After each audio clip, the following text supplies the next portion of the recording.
Joining me now from our Washington bureau is Sue Mi Terry, the managing director for Bauer Group Asia and a former senior North Korea analyst at the CIA. Sue, thank you so much for being with us. We just heard North Korean Foreign Minister Ri Yong-ho say that the president's comments are a declaration of war. What do you make of those remarks? Well, this is how North Koreans are taking Mr. Trump's comments, speech at the United Nations. So to be honest, when I first heard Mr. Trump's speech, I knew this was coming. North Koreans have to react because Trump belittled the leader, called him names, calling him rocket man bent on a suicide mission, and threatened to totally destroy North Korea. So Kim Jong-un then followed up with a very personal statement. And I've been watching North Korea for a very long time. I have never seen a leader speak in a first person, write that statement, putting his name on it. So he's taking it very personally now. And so I don't think North Koreans can back down. He has now tied his legitimacy and credibility, that is Kim Jong-un, to reacting, and so they have to continue with provocations. So I'm afraid we might see another intercontinental ballistic missile test or more provocations are forthcoming. I want you to break that down a little bit for those people that don't study North Korea as you have throughout your career. You're saying that President Trump's rhetoric forces Kim Jong-un to escalate his rhetoric? Explain why.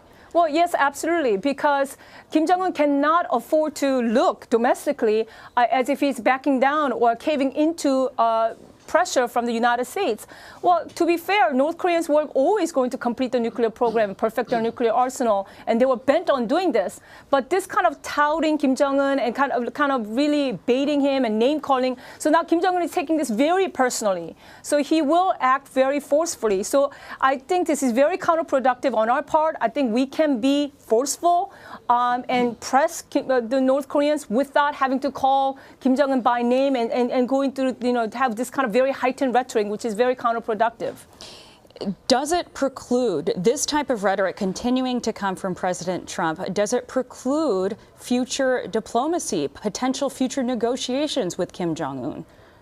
I think it makes it more difficult, and we're boxing ourselves in, and we're limiting our own options by increasing rhetoric like this because we're putting ourselves out there. North Koreans, meanwhile, will have to continue with their nuclear program. So what are our options? Are we going to really follow through with a military option of striking North Korea when North Korea is already a nuclear power, right? And they have conventional artillery, over 10,000 conventional artillery pieces within 60 seconds of Seoul. Or do we look like a paper tiger by not acting? So I think by talking like this and putting ourselves out there, we limit our own options. The minister also made what some would call a new threat, that North Korea has the right to shoot down U.S. bombers, even if they are not in North Korea's airspace. And of course, this comes after U.S. bombers flew along the country's coast, not in North Korean airspace over the weekend in a show of force. Is that a direct threat, and do you think there is anything to it?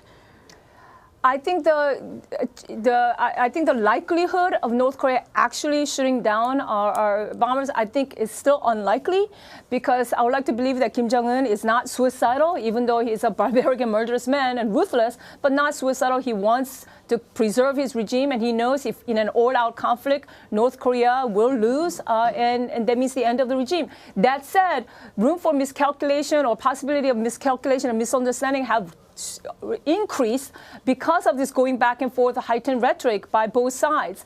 So again, I think this is only increasing tension and not productive in terms of resolving the North Korean crisis. Sue Mi Terry, we appreciate your perspective. Thanks for your time. Thank you for having me on.